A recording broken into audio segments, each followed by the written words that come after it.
Skyscrapers have transformed our view of the world. But now, a new generation of super skyscrapers is taking over our skylines. By 2050, 75% of us will be living in overcrowded cities. So we're now building taller and faster than ever before. And when it comes to buildings like this, size really does matter. I'm Rob Bell, an engineer. Oh my word, up to the 45th floor in just 30 seconds. And I want to uncover the secrets behind these giant structures to find out what it really takes to turn these gigantic dreams into reality. And I'll get a glimpse at the next generation of super skyscrapers that are pushing the limits of engineering, technology, and design. Look where I am, I'm up in the sky.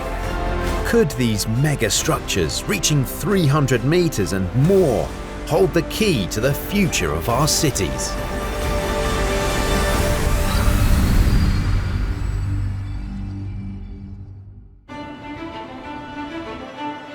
In this program, we'll reveal the secrets behind the super skyscraper revolution.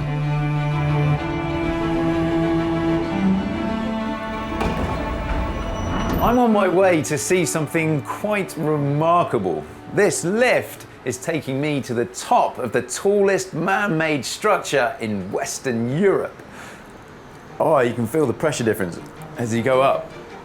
Oh. The iconic and groundbreaking Shard has become famous all over the world. I've been told that if it's a clear day, it's a pretty decent view up here. It's certainly bright. Within no time at all. Look where I am, I'm up in the sky. This is the view from the Shard, and you can see why this super skyscraper is quite rightly a landmark in Britain and the rest of the world.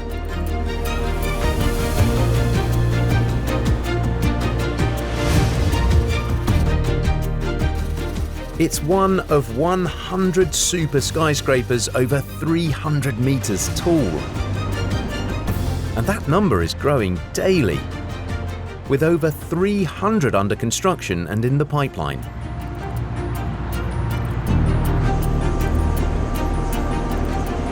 Skyscrapers are shooting up all over the place. In countries and cities all the way around the world are experiencing a revolution in the construction of skyscrapers.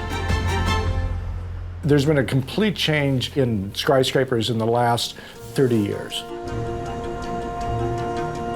It's a fascinating time for skyscrapers. The world is going taller.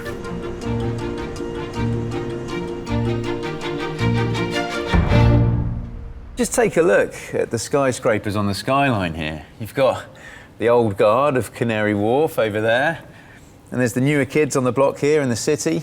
The cheese grater and the walkie-talkie. I think that's still how we think of skyscrapers. Essentially, tall office blocks used by large global corporations. So what's changed? If the construction of tall buildings had stopped, say, in the 1980s, you would have said that the world's tallest building is made of structural steel, it's probably an office building, and it's definitely in North America. Today, you would never say any of those things. It's probably a concrete building, it's probably mixed use or residential, and it's probably in Asia or the Middle East. It's been a complete change in systems. The world's best example of this type of super skyscraper is also the biggest, the Burj Khalifa in Dubai. It has nearly 25,000 windows and a mind-boggling 120,000 square meters of glass. But it almost missed out on the battle to be the world's tallest building. Our first design was actually 518 meters tall, which is only 10 meters taller than the world's tallest building at the time. Over the process of the design, the building grew by 310 meters. So we went from 518 meters to 828 meters through the design process.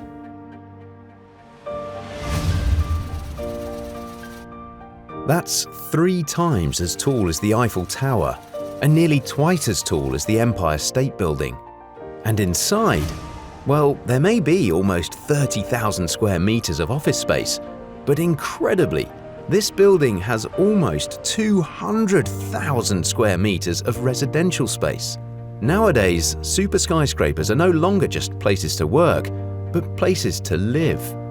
There are over 1,000 apartments, rivaling some of the world's most luxurious tall buildings. The Burj Khalifa truly represents a new era in just how we use these incredible structures. The Burj Khalifa is primarily residential, and at the very bottom is Armani Hotel. On the very top is boutique apartments. Because of that, the wings are relatively narrow. You're never more than about 11 meters from the window.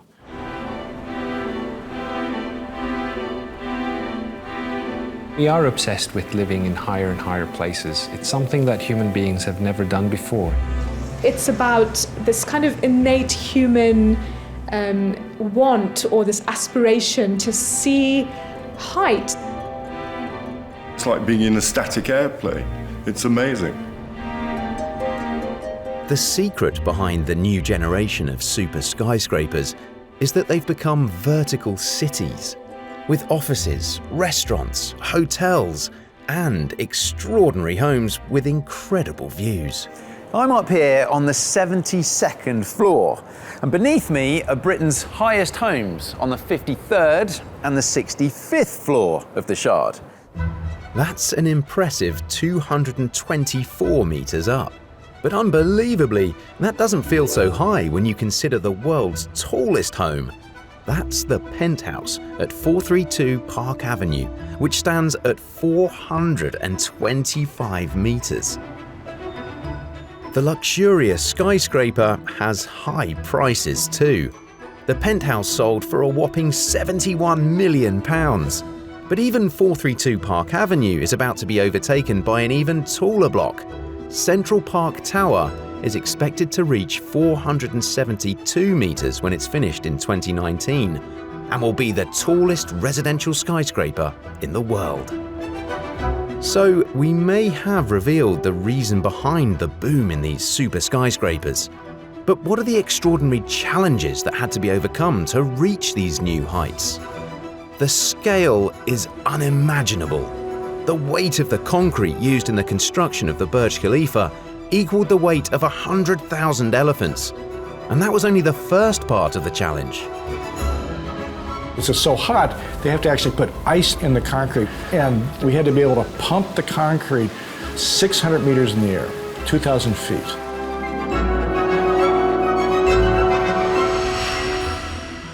These incredible feats of engineering are the real hidden secrets within super skyscrapers.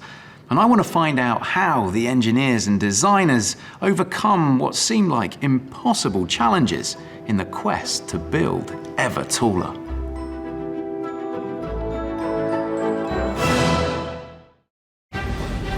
Super skyscrapers stretching over 300 meters high are breaking ever new records. But what are the secrets behind the construction of buildings on this vast scale?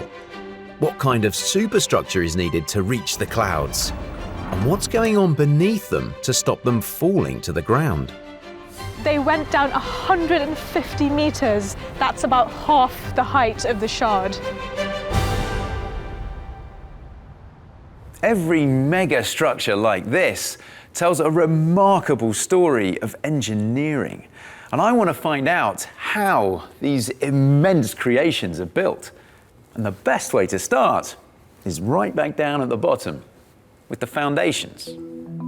To reach such heights, super skyscrapers around the world have had to go deeper and deeper into the earth to support them. When you build a skyscraper, you have to think a little bit as you do about icebergs. An awful lot of it is under the water, in this case under the ground. Every subsoil's condition and every geography is a bit different. So the challenges, they vary radically from the bedrock of Manhattan to the river delta mud of Shanghai to, again, different conditions in different parts of the world. A lot of the cities grew up in river valleys. So a lot of times we're building very tall buildings on very bad soil. Now, occasionally you get lucky, like in Manhattan, a lot of times you're sitting directly on rock, but there's some places where you just can't get firm soils. You have to have very, very deep foundations. 100-meter long piles, concrete shafts going down into the soils and settlements, which stiffen the soil mass below and minimize the settlements. And with the world's tallest building, the Burj Khalifa, as you might imagine, the secret to its incredible height was to overcome many challenges underground. Dubai, the groundwater is very, very corrosive. It has more salt than seawater. We actually waterproofed the foundations, so it's a very sophisticated system. If you look at the timeline of a construction of a high-rise, often about a third of the schedule is dedicated to what happens below ground before anybody sees anything starting to amount to a vertical structure.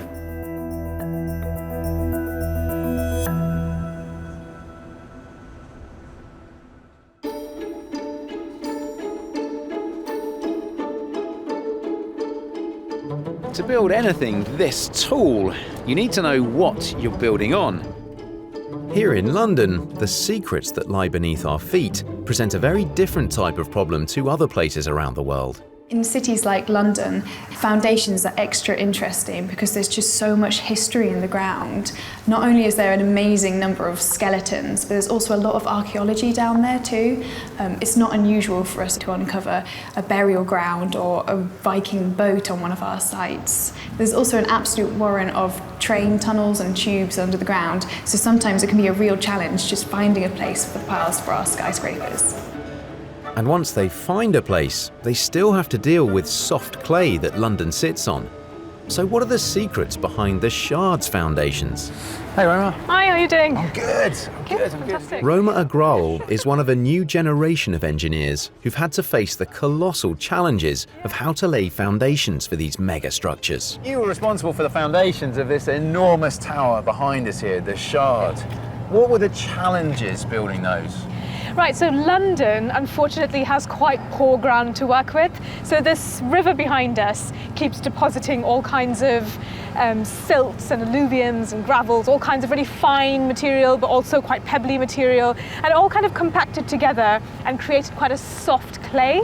And that clay changes from day to day, from season to season, because the amount of water in the clay changes. So when you're doing a big structure like that one, what you're looking for is a really nice, strong bedrock layer. And what we've got in London is something called Thanet sand. So there's a sand which is very heavily compressed, and you want to go in and anchor into that, and you get a nice, stable structure from there. And they go how far down on the Shard? So on the Shard, they're about 50 meters deep. So that's about the height of a 20-story building. It's all about anchoring and rooting the buildings down in a stable way to make sure that they can stand there, for the hundreds of years that the structure's going to last. Where you are in the world and the type of ground you've got, does that then dictate how high you can build?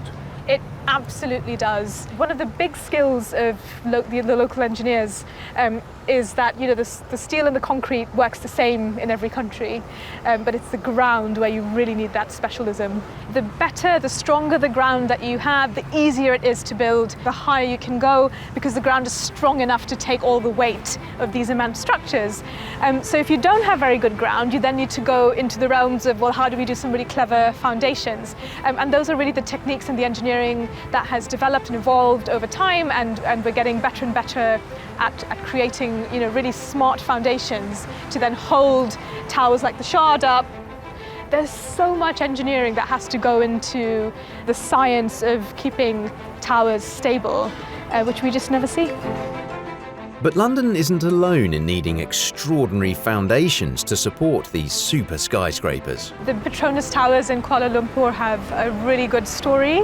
They've got very steeply sloping limestone under the site. And so in fact, when they went to the position where they thought they wanted to build the two towers, they found that it was sloping so much that the two towers wouldn't get kind of uniform foundations under it. Okay. So they moved the entire site 30 meters to the east. Then they went down 150 meters with their concrete piles on that structure. So just to give you a bit of context, that's about half the height of the Shard. Those are the deepest foundations of any building in the world.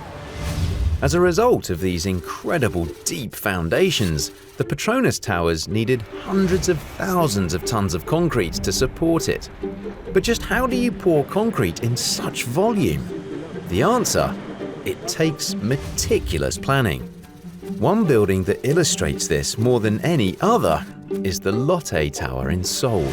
In one particular case, the Lotte Tower in Seoul, the concrete required to create a matte foundation for this all to sit on was so voluminous. There were over 5,000 concrete trucks lined up through Seoul because the pour of concrete in this foundation has to happen at one time. It's like making an omelet, you can't make it in parts. So if you think of coordinating 5,000 concrete trucks to simultaneously or in order deliver that concrete to site is a logistics feat. It's almost like a military campaign. And once the concrete's poured, the challenges don't end there, as these staggeringly heavy buildings settle into the ground. When a tall building is built, in particular this Lotte Tower, the weight of the tower will force the foundation down. But it can't be predicted exactly how it will settle. So as the Lotte Tower went up, it did settle, but at an angle which then was very slightly off of vertical. The next 20 stories are poured to correct that slightly off angle. So the building, in a very, very subtle sense, is kind of like a banana that moves on a slight camber as it goes up.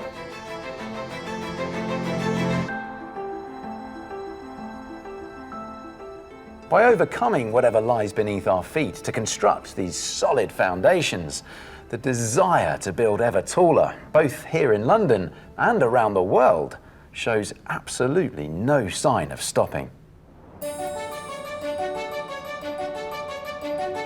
And having overcome the challenges below ground, what challenges do engineers and designers face when they start to build up? Well, it's all about the structure.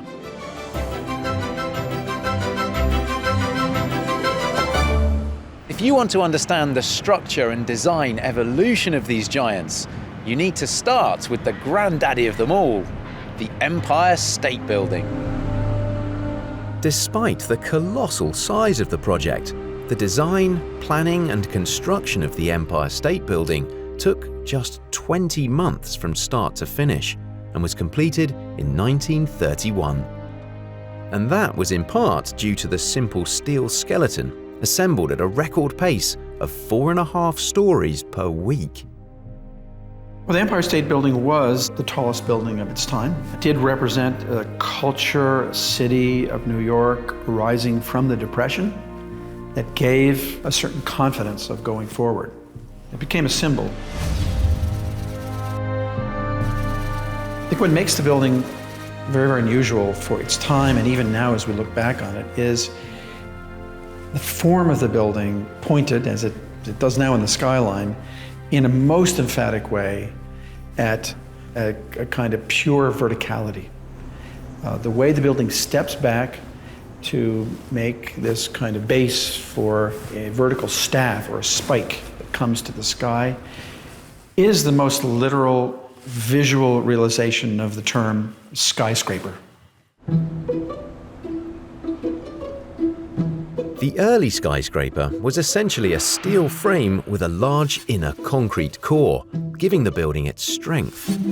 But the heavy steel frame could only get you so high, with an efficient height of around 40 stories, and the inner core limited floor space, so it may have been fantastically tall, but internally its function was limited. It wasn't until some 40 years after the Empire State Building was completed that a real game changer would arrive on the world stage. It would revolutionize the design of skyscrapers forever. That building was the original World Trade Center.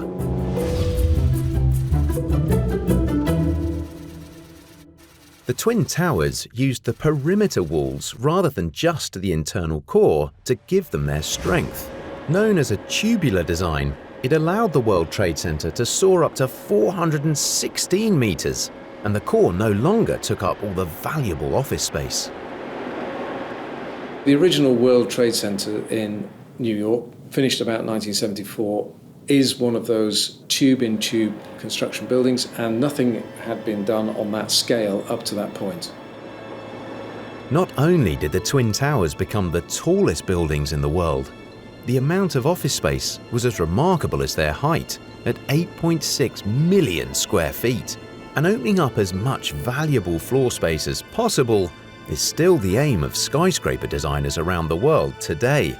And I'm visiting a famous London landmark to discover the design secrets that maximize that all-important space. This is a model of the building I'm stood in at the moment. It's the Leadenhall building, or more affectionately known as the cheese grater. And you can kind of see why. Now this is a far cry from those early skyscrapers. So how does the structure in here work? One man who can tell me is the architect who designed it. And fortunately, he works in the building.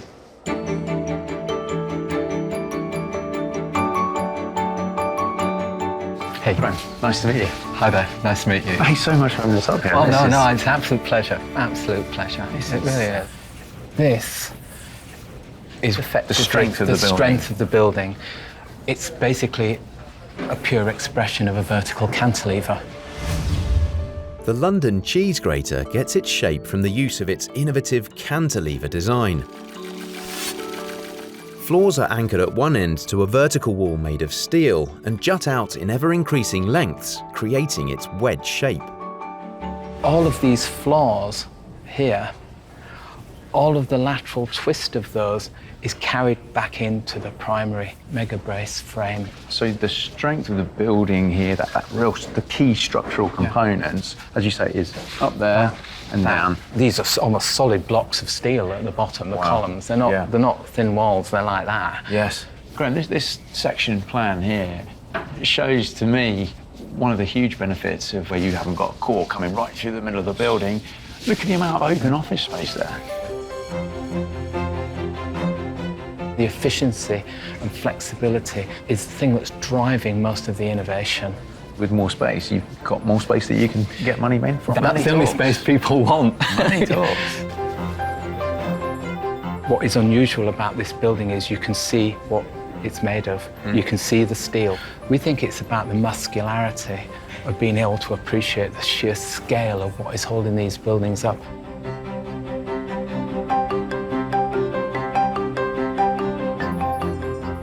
This is one of the few visible steel tall buildings in the world.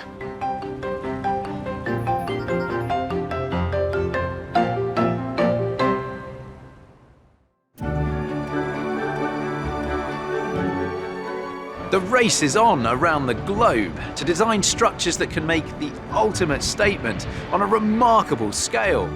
But these super skyscrapers are not just structures that must defy gravity. They need to withstand another great force, the wind. I want to uncover the secrets of how engineers and architects overcome the challenges of this invisible force. We've opened up pairs of floors so the wind can pass through it. And find out why these iconic buildings have come to be defined by one material above all others: glass. We've tested the glass against giant wrecking ball. So it's strong. It's very strong. We can certify that. It's been tested and it's strong. The design of every super skyscraper has a story to tell. But if there's one key factor that influences that design more than any other, it's the ability to withstand the elements. You can get incredibly high winds at the top of skyscrapers, and these can put huge forces on the building. And in fact, these are often the main forces that a building has to withstand. Wind is probably the dominant concern in the design of a tall building. What happens is that as the wind hits the object, it'll go around it, but it goes around in a very irregular manner. It'll first go to one side, then the other, and as it does that, it puts a pressure across the building. And so you get these great forces that make the buildings sway from side to side. This swaying is not just dangerous for the safety of the structure, but can have a truly unpleasant side effect. Seasickness can actually be a problem in skyscrapers. Buildings sway, and in very tall buildings this can be up over a metre. As structural engineers, we design the building to withstand those forces and those movements, and we decelerate that movement down so it's slow enough that the users of a building won't feel it moving at all. So by minimising the movement, those inside can work in comfort.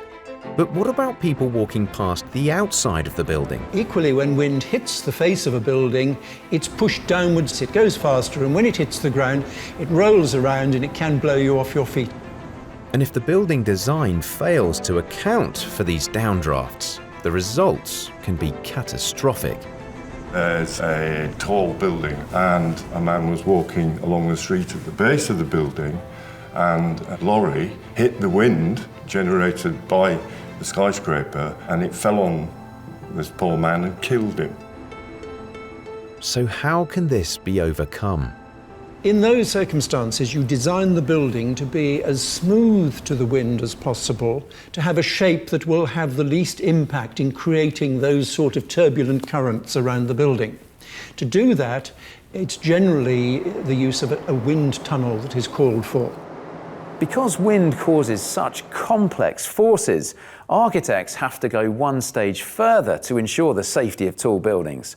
They rely on wind tunnels to recreate and model the effects of wind on their designs. Pretty crucial if you're ensuring the safety of people both on the inside and the outside of the building. To discover the secrets of how to control this invisible force, I'm meeting senior engineer Ruth Shilston. She's instrumental in improving the designs of super skyscrapers around the world, including the Shard. Absolutely. So we'll turn the wind tunnel on and we can visualise the wind patterns. Fans on. So if we hold this at the top, the wind generally goes quite quickly past the top of this building. That wind is just being deflected around the sides of the building. Yeah. So if I come right down to ground level, what you can see here is where you've got a wider portion, the wind is starting to sort of be deflected down and round, hitting that large canopy that you can see there. And that large canopy exists to deflect the wind and stop it getting down to the pedestrians. So do you want to see how windy it would be if we took the canopy away? Oh wow, what you can see is it's really gusting down into that corner. You can see how windy that would be without that canopy in place. So thanks to wind tunnel testing, we're not experiencing what we see now. Absolutely, yeah. But it's not just the wind affecting people at the bottom of the building that's important. Stopping the whole building swaying is just as crucial. But what exactly is the wind doing when it hits a super skyscraper? Due to the turbulence of the wind, it can have something called vortex shedding, and we actually have an animation that shows this probably more clearly than I can explain it. Looking down on the top of a regular square building, an example would be 432 Park Avenue in New York, and every time you see one of these red circles, that's a vortex shedding off. If you imagine that up the entire height of a building, you've actually got a very coherent vortice that's shedding off. It's almost shoving the building each time it comes off, back and forth. So what we want to do is come up with aerodynamic approaches that reduce this vortex shedding approach. So the wind needs to be broken up if it's to stop pushing the building from side to side. But what's the secret to disrupting this dangerous and destructive force? What can we do about it? So we worked on the Burj Khalifa, and there are two features that we really like. One is these steps. So if you think about it, instead of having one coherent vortice up the entire length of the building, you actually have a series of smaller vortices. Okay. The other thing that's really good is that the tower has a twist to it. So at this level, the step is at this point, and then it moves round. So this means that the vortices are distributed more evenly around, rather than again being all from one side. Stabilizing super skyscrapers by altering or adding to the design can be a solution. But what happens if that's not possible? Like 432 Park Avenue in New York? The answer is as surprising as it is clever. 432 in New York is a really thin and tall building, but you couldn't step it. The architects didn't want that. Yeah. You couldn't step it. They wanted that pure square form. So what's the we solution? came up with a very novel design that's actually working really, really well. So up the building, we opened up pairs of floors so the wind can pass through it. These are the floors where all the mechanical equipment would be. And this happens at 5 different locations, these pairs of floors. And what's that doing again is, at each of those open floors, it's breaking the vortice up, so breaking it into something smaller.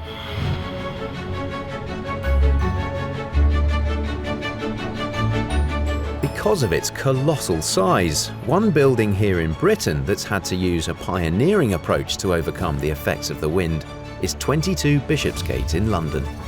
When it's completed, it will be the second highest building in the UK, at almost 280 metres. This giant structure will have 1.4 million square feet of floor space, more than the cheese grater and the walkie-talkie put together. I'm meeting Technical Director Ross Harvey. Has wind been a particular challenging factor for the design of this building? Well, in one direction, yes. This is a very long and thin building. So in this direction, we have a very long core. Okay. So we don't worry about the wind in this direction because we've got a huge mass of the core that's going to resist everything. This great big concrete wall, effectively, right to the middle. So it's not going to move so much that way. But we're quite slender in this direction. Okay. So this is why we bring the outriggers in. We use outriggers to support the building when wind comes into the building. So it comes in, and if you think of myself as the building, the wind hits me and I will start to sway because my feet are quite narrow together, which is this building core. To be able to support myself, we have ski poles, which are the outriggers. So you have more support when you have these ski poles pushing down when the wind comes in. We're worried about the acceleration of the building so that you don't see your glass of water on the decks moving. You start to get that motion sickness. But when you get super slender buildings, some amazing ones out in New York at the moment, they are very thin. So what we do when we have a super slender building, want something with a very narrow base and very high, we have to understand what the actual sway acceleration is, how much the wind affects the building. It seems the engineering required to counter the forces of the wind gets ever more innovative, and one super skyscraper, Taipei 101, hides an extraordinary secret. The biggest shock absorber in the world. Placed at the top of the tower sits a clever machine known as a damper, designed to counteract the forces of high winds and even typhoons. These machines, which are made up of big weights and springs or active pistons, counteract the force of a horizontal natural event. It's a little bit as if you lean over to one side when you're walking down the street and you might shift your hands or your bag to the other side to compensate. So these are interesting innovations, and they're very particular gizmos of engineering. 101 Taipei is a very interesting building. It features a damper which is a golden ball suspended from cables that are about 20 meters long. And this has become a touristic attraction. This gigantic shock absorber is suspended from the 92nd to the 87th floor. But the wind isn't the only natural force that challenged designers of the super skyscraper. The sun can be just as damaging. And given the desire for glass-covered buildings, it's a problem that has to be overcome. One of the reasons to have a tall building is for the view. And so a lot of times people do like to have a lot of glass. An interesting example, to the contrary, is the original World Trade Center. You had half a meter of glass, then a half a meter of column, then a half a meter of glass. It was 50% opaque. And the windows were so narrow that it was actually hard to see out. And what's the point of being in a very tall building if you can't see out? Then over time, perimeters have opened more and more. If you look at the Sears Tower, it was like 3 meters of glass and 1.5 meters of column. You know, on the Burj Khalifa, you have a 9-meter module. We probably have 600 millimeters opacity, and the rest of it's glass. And when you do that, you have to have very efficient systems because you got to look out for solar gain and issues like that. Solar gain is the effect of sunlight causing the building to heat up like a greenhouse, and it's vital that this is minimized. And the secret to keeping the building cool lies within the glass panels. Multiple panes are bonded together, making a layered panel. This then creates an air gap within the panel, which minimizes heat or cold going in and out of the building. I'm back at 22 Bishopsgate in London to meet Karen Cook, one of the principal designers, to see how they're overcoming the challenges to create a skyscraper made of glass. Hi, Karen. Hello, Rob. Welcome to the 19th floor. Thank you very much. It's a good view today. Yes. So it's quite packed up here, actually. What's everything that you've got here? What's all this around? So you're looking at all the facade panels. So 166 panels will clad one floor. Each panel is 4 meters tall and 1.5 meters wide. And all you have to do is look around us to see how much glass there is in modern cities. I mean, why is glass so synonymous with skyscrapers these days? Well, it's lighter than concrete, and you get, of course, all the natural light coming into the floor. The technology in glass advances all the time, and the technology in the way the glass is put together advances all the time. So what kind of glass is needed to create a strong skyscraper structure? You have an outer layer which is not thermally broken, but it's 2 sheets of glass bonded together. There's a cavity of 17 centimeters, and then you have a double glazed unit. And the double glazed unit is another 2 sheets of glass. So actually every unit of glass is made up of 4 sheets of glass. So the entire building is made up of almost 10,400 panels of glass, which is the equivalent of 10 regulation football pitches. So if you just imagine that. And Karen and her team have had to face additional problems. The city planners really wanted a visually quieter building, so it's whiter, lighter glass. So sometimes it'll be completely transparent, sometimes milky white, sometimes a little bit shimmery. The low iron glass and the pyrolytic coating are what's used on the shard, and you'll notice the shard is a lot lighter, a lot whiter. Okay. And that's the effect we wanted here. A bit more. Faster. It takes them just 5 minutes to erect the panel, and that means that they can erect about 40 panels in one day. Wow. Each panel weighs 444 kilograms. All the glass altogether is the equivalent of 365 double-decker buses. There he goes. Wow, this is amazing. How strong is the glass? We've tested the glass against physical impact. It's quite dramatic. There's a giant wrecking ball swinging against the glass panel. So it's strong? It's very strong. We can certify that. It's been Yes. tested and it's strong. Yeah. There's one other impressive glass secret hidden inside this building. The fitness zone will have a double floor height climbing wall in glass. So on the 25th floor, you can climb on the glass wall. Basically climbing up the window itself, double height, 2 floors worth. Yes, yeah. That's got to be unique. That will be very unique.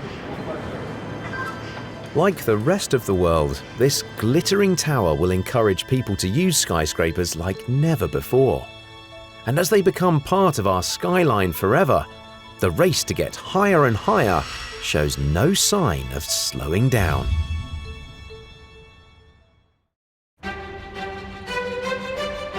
Around the globe, super skyscrapers are altering the world's skylines. But just how high can they go? And how fast can we build them?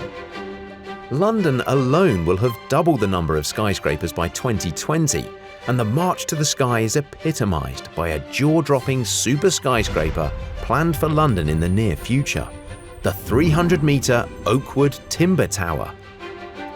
And it's the same story around the world.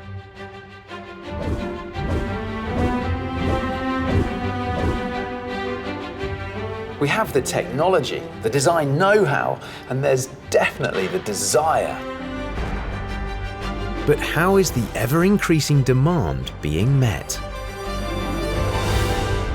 Trying to speed up skyscraper construction is a really important topic that the industry is trying to tackle. Modern design methods, so the use of 3D visualizations and models, is really improving our understanding of the construction process. We're also starting to prefabricate large components of skyscrapers outside of the cities and bring them in large pieces to install, reducing the amount of time we have to spend on site. These are just the type of techniques being used by a Chinese construction company currently building a 106-story skyscraper in Malaysia at an eye-watering speed. Workers have managed to complete 1 story every 3 days using the world's most advanced techniques. Meanwhile, another Chinese construction company is claiming to be the world's fastest builder after erecting a 57-story skyscraper in just 19 working days in central China. New construction technologies are improving all the time, and buildings are being put up at a record speed. But is there more to this ever-increasing height than simply an increasing population? Many cities need a marker, something that identifies them, and often that turns out to be a signature tower, something that's unique, that's elegant, that's beautiful, that's recognizable, so you see a picture of a city, you know what it is. Funny example might be the Eiffel Tower. One might say that's a very expensive way to make a restaurant, but it's the marker of Paris, it's the marker of France, it's the marker of Europe. And so it has a function beyond its commercial use. And that's quite true of many of the tall buildings in the Middle East and Asia. They're not only commercial adventures, but they're also placemaking. I think skyscrapers can really send a message to the world that, a particular region that's building them is open to investment, is open to, global companies coming in and being a part of their economy and so on. So I think the fact that we're seeing all these high-rise buildings going up in the Middle East and in China and India, for example, is a sort of invitation, as it were, to the world to say, yep, we're open for business and we'd like you to come work with us. And in the Middle East, as always, they're doing anything they can to stand out. Dubai is not the ideal place to have a world city. It has an inhospitable climate, so it's not surprising that this city in the desert wants to try to improve its image. One of the ways it sought to do that is by building the world's tallest building, the Burj Khalifa. It's about creating instant cities, and that's the way to do it, if you like, and to have a dramatic impact. But sometimes creating a dramatic impact can present unexpected challenges. We had designed a building known as the Shanghai World Financial Center. The mayor of Shanghai looked at the model and realized it had been approved, that at the top of the building is a very large circular aperture. The circle in the Shanghai World Financial Center reminded the mayor of the figure of the Japanese flag. It was just simply not politically feasible, saleable, acceptable to have a building that represented one country to be the tallest building in another country, because he knew this would be a symbol of the nation as the tallest building. And so the mayor necessarily instructed this developer and instructed us as architects to remove the circle, which was then changed to a rectangle. Whatever the challenges, it's clear that for the super skyscraper, the only way is up.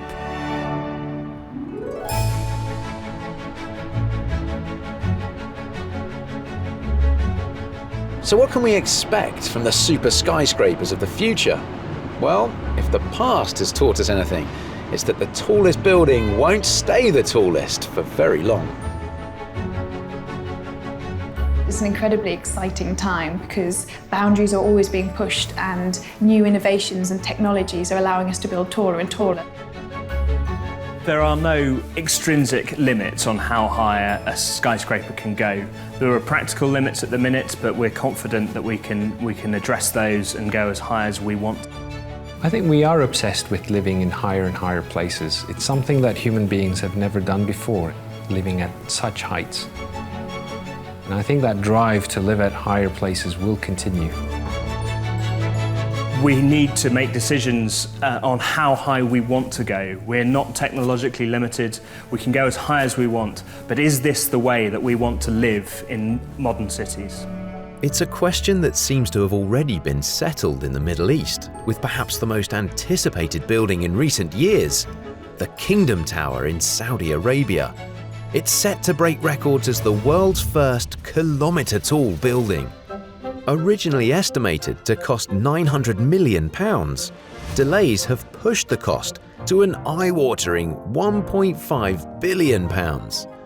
But for Saudi Arabia, this 1,000-metre super skyscraper really is a vision of the future. Although today the site's surrounded by desert, once finished, the tower will be truly breathtaking. These buildings are iconic. And not just because of their place on the landscape, but because they stand as monuments to creative endeavour and engineering excellence. A structure like the Kingdom Tower may be the one to beat for now, but you can be sure that race will continue. And one thing's for certain, the future is in the skies.